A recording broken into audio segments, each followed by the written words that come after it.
நான் நரன். நரேன் இல்லை, நிறைய பேர் நரேன் அப்படின்பாங்க. நரன், நரன்னா மனிதன் அப்படின்னு அர்த்தம். நான் ஒரு சிறுகதை எழுத்தாளர். 2 சிறுகதை தொகுப்புகள் எழுதியிருக்கேன். கேசம், சரீரம் அப்படின்னு 2 சிறுகதை தொகுப்புகள் எழுதியிருக்கேன்.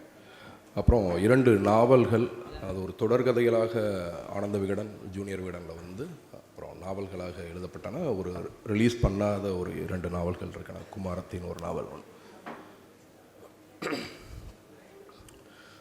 பொதுவாக எனக்கு நேற்றுலேருந்தே வந்து நிறைய உரையாடல்கள், நிறைய ஆசிரியர்களுடைய நிறைய முக்கியமான இதெல்லாம் கேட்டிருப்பீங்க. பொதுவாக இந்த காலகட்டத்திலையும் இவ்வளோ பெரிய கூட்டங்கள் இதெல்லாம் நம்ம வந்து அவசியம் இல்லையா அப்படிங்கிறது எனக்கு தெரியல. ஏன்னா இன்றைக்கி காலகட்டத்தில் கூகுள் இருக்குது. நீங்கள் எல்லா விஷயங்களுமே ஈஸியாக வந்து கதைனா என்ன, கதைனா எப்படி எழுதுறது, ஒரு ஸ்ட்ரக்சர், கதையில் எதெல்லாம் இருக்கலாம், எதெல்லாம் எழுத வேண்டியதில்லை. இப்போ நமக்கு கொடுக்கப்பட்ட தலைப்பே கூட கதைகளுக்கான களம்னா என்ன, எந்த மாதிரியான களத்தில் வந்து கதைகள் எழுதப்பட்டால் மிகவும் கவனிக்கப்படக்கூடிய கதைகளாக இருக்கும்.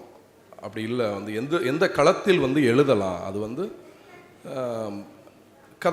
கதைகளை வந்து நம்ம எப்படி கட்டமைக்கிறது அப்படியான ஸ்ட்ரக்சர் அப்படின்னு சொல்கிறோம் இல்லையா. ஸோ அதெல்லாம் வந்து பற்றி ரொம்ப கூகுளில் போனாலே ரொம்ப ஈஸியாக வந்து தெரியக்கூடிய ஒரு காலகட்டம் தான். நம்ம எல்லார் கையிலையுமே வந்து ஒரு ஸ்மார்ட் ஃபோன் இருக்குது. அதையும் தாண்டி வந்து நம்ம ஏன் வந்து இப்படியான கூட்டங்கள், இது எதற்காக அப்படிங்கிறது இருக்குது. ஏன்னா ஏதோ ஒரு வரி, ஏதோ ஒரு 2 வரியில் வந்து, ஏன்னா நம்ம இன்னைக்கு கூகுள் இருந்தாலுமே நம்ம நேரம் இல்லை, நம்மக்கிட்ட வந்து சர்ச் பண்ணி பார்க்குற நேரம் இல்லாமல் இருக்கும். ஸோ என்னடா அடிப்படையில் ஒரு 2 வார்த்தைகள் ஏதோ ஒரு காதுக்கு வந்து சென்றடைந்து, ஏதோ 2 எழுத்தாளர்கள், 2 ஒரு மாற்று கருத்துடைய ஒரு மனிதர்களாக இந்த சமூகத்தில் மாற்றிவிட வேண்டும் என்ற நம்பிக்கையில் தான் வந்து இந்த அரசு வந்து இந்த மாதிரியான விஷயங்களை முன்னெடுக்கின்றது. அதற்கு என்னுடைய வாழ்த்துக்கள். கதை யாரெல்லாம் எழுதலாம், எப்படிலாம் எழுதலாம், எதை வந்து கதையாக எழுதலாம் அப்படிங்கிற கேள்விகள் வந்து எப்பயுமே இருக்கும். சிறுகதை எழுத்தாளர்னாலே பொதுவாக வந்து இந்த சமூகத்தில் வந்து அவங்க வந்து ரொம்ப கற்பனையாக வேறு எதையோ வந்து ரொம்ப ஒரு வினோத பிராணியாக பார்க்கப்படக்கூடிய ஒரு சமூகம்தான், காலகட்டம் தான். பொதுவாக வந்து எதை யாரை எழுதலாம் அப்படின்னா வந்து சில்வியா பிளாத்தோடைய ஒரு முக்கியமான கோட்ஸ், சில வரிகள் இருக்குது, ஒரு சொற்றொடர் இருக்குது. நம் வாழ்வில் நடக்கும் அனைத்தையுமே புனைவாக்க முடியும். புனைவுனா உங்களுக்கு தெரியும்ல, கதைகள் ஆக்க முடியும். அதை அப்படியே எழுதுவதற்கு துணிச்சலும் மேம்படுத்துவதற்கு கற்பனையும் இருந்துவிட்டால் போதும். இது சில்வியா பிளாத்தோடைய வரிகள். அது ரொம்ப ரொம்ப முற்றிலுமாக கதைகள் வேறு எங்கேயுமே கிடையாது. எல்லா கதைகளுமே நமக்குள்ளே தான் இருக்குது, நம்மை சுற்றி தான் இருக்குது, நமக்கு மிக அருகாமையில் தான் இருக்குது, நம்மோடு தான் இருக்கிறது. பொதுவாக நமக்கு ஒரு டெக்ஸ்டாக, ஏதோ ஒரு புத்தகங்களாக இல்லை ஒரு வடிவமாக கதைகள் வந்து சிறுகதைகள் அப்படிங்கிறது வந்து இப்போ தான் நமக்கு வந்து ஒரு 100 வருஷமாக தான் தமிழ் சூழலுக்கு வந்து பதிப்பாக அப்படி நான் சொல்கிறேன். நான் அதற்கு முன்பாக பல ஆயிரக்கணக்கான வருடங்களாக காப்பியங்கள், அந்த இதிகாசங்கள் இதெல்லாமே இருக்குது. அது கிட்டத்தட்ட வந்து ஒரு செய்யுள் வடிவத்தில் வந்து ஒரு கவிதை நடையிலே எழுதப்பட்ட காப்பியங்களாக, இதிகாசங்களாக நம்மகிட்ட இருக்குது.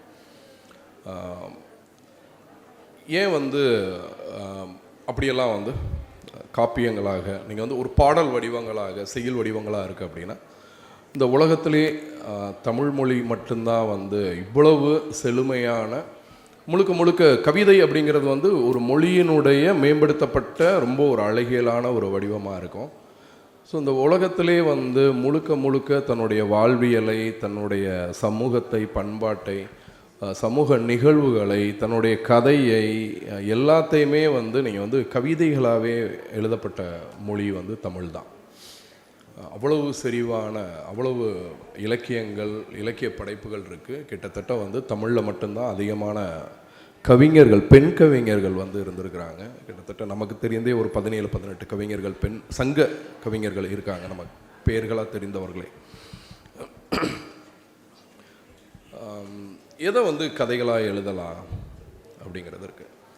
ஸோ எல்லாத்தையுமே எழுதலாம், எல்லாத்தையுமே கதைகளாக எழுத முடியும். அதை வந்து நம்ம ரொம்ப அழகான ஒரு வடிவத்தில் நம்ம சொல்ல முடிந்தால் எதையுமே வந்து நம்ம கதைகளாக எழுதலாம். அப்புறம் வந்து பொதுவாக கதை எழுதுவதற்கு வந்து என்ன அப்படின்னா, இதற்கு முன்னாடி நிறைய பேர் ஆயிரக்கணக்கான கதைகள், லட்சக்கணக்கான கதைகள் எழுதப்பட்டுருச்சு. நீங்கள் எப்படி அதில் வந்து வேறையாக தெரிவிங்க அப்படின்னு ஒரு விஷயம் இருக்குது.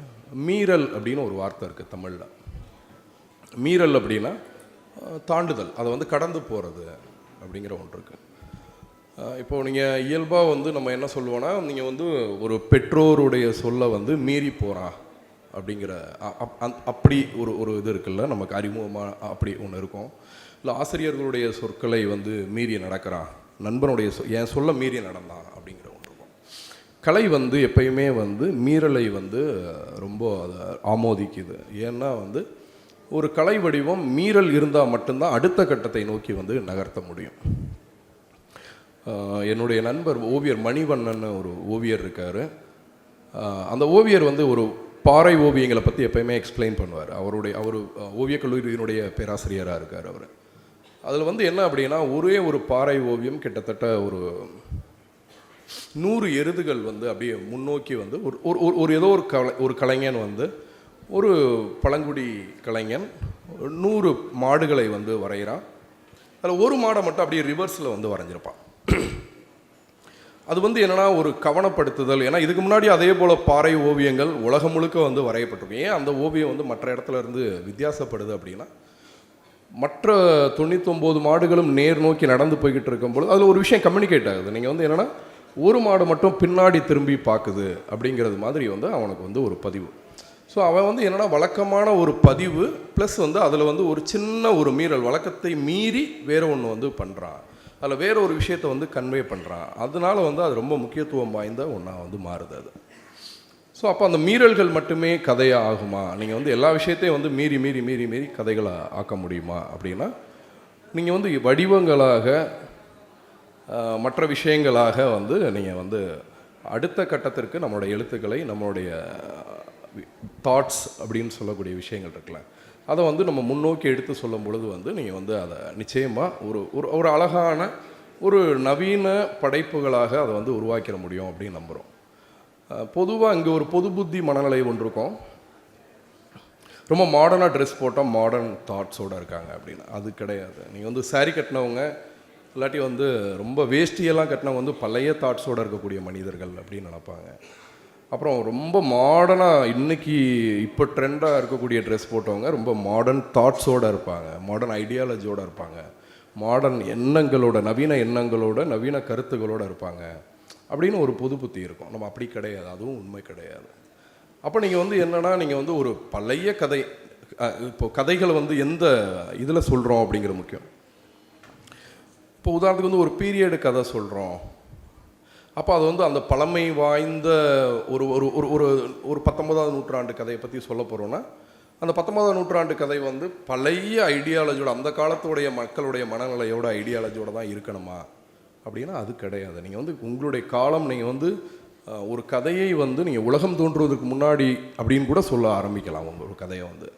ஆனால் நீங்கள் அதை எப்படி ஒரு நவீனப்படுத்தப்பட்ட, நவீனமயமாக்கி அதை எப்படி சொல்கிறீங்க, ஒரு மாடர்ன் எண்ணங்களோட, நவீன எண்ணங்களோட சொல்கிறீங்க அப்படிங்கிறதுல தான் அந்த கதை வந்து முக்கியமான ஒன்றாக வந்து கருதப்படுது.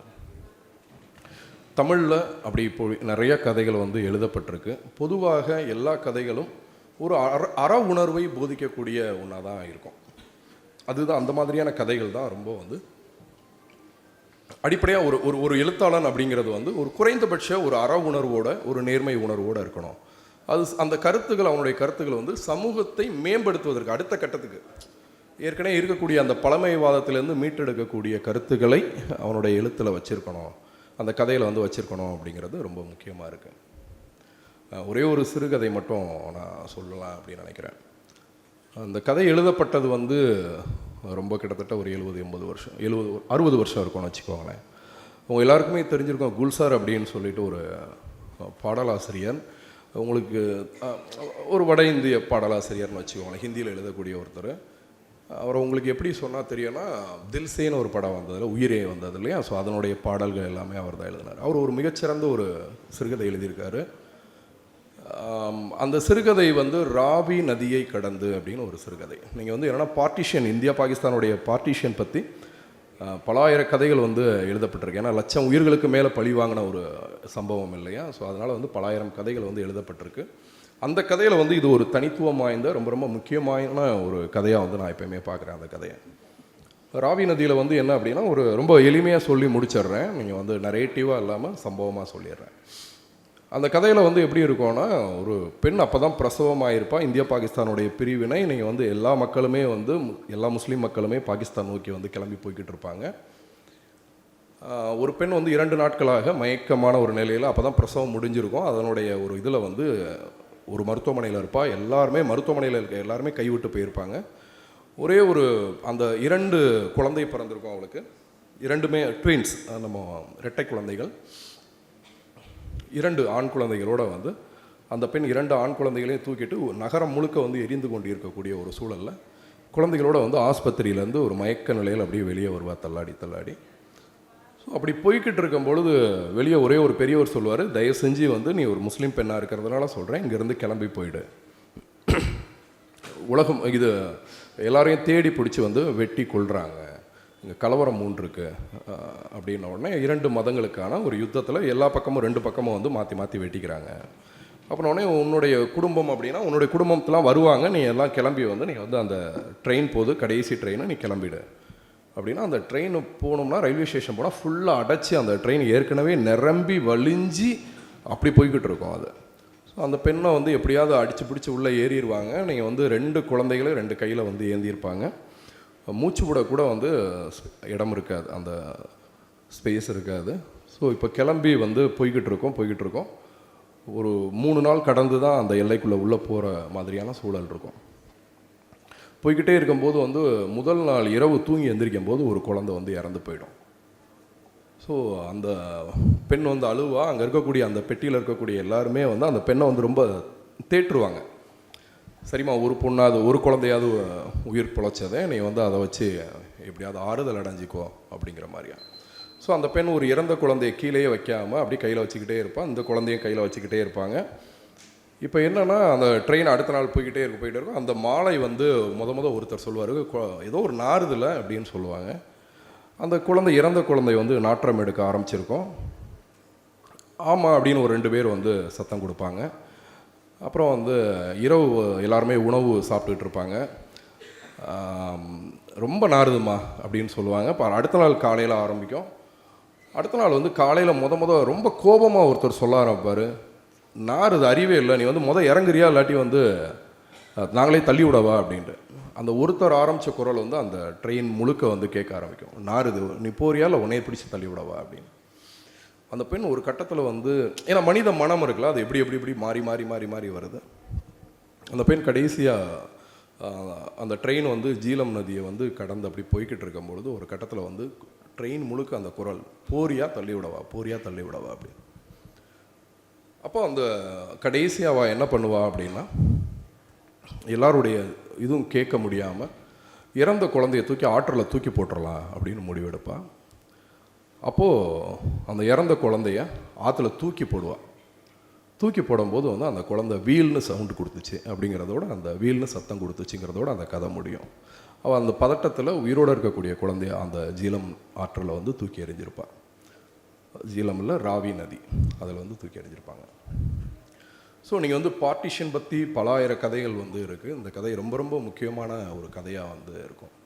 ஸோ இதில் வந்து என்னென்னா, இதில் 2-3 விஷயங்கள் வந்து கன்வே ஆகுது. மனித மனம் இருக்குல்ல, அதனுடைய வேறு பரிணாமங்கள், படிமங்கள், இது எல்லாமுமே அந்த கதையில் வந்து வெளியாகும். இதுதான் தொடர்ந்து வந்து சிறுகதைகள் நம்மளோட வாழ்வோடு ரொம்ப கலந்த ஒன்று. ஏன்னா நம்மளுடைய அம்மா வீட்டிலேருந்து எல்லாமே நம்ம கதை கேட்டே வளர்ந்த ஒரு மனிதர்கள். கதைகள் எப்பொழுதுமே இருக்குது.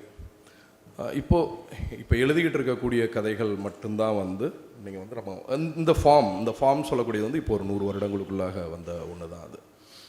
ஸோ உயிர்கள் இருக்கும் வரை நிச்சயமாக அன்பு எப்படி இருக்கும்னு சொல்லுவோம் இல்லையா, அதுபோல் வந்து மனிதன் இருக்கும் வரை நிச்சயமாக கதைகளும் இருக்கும்.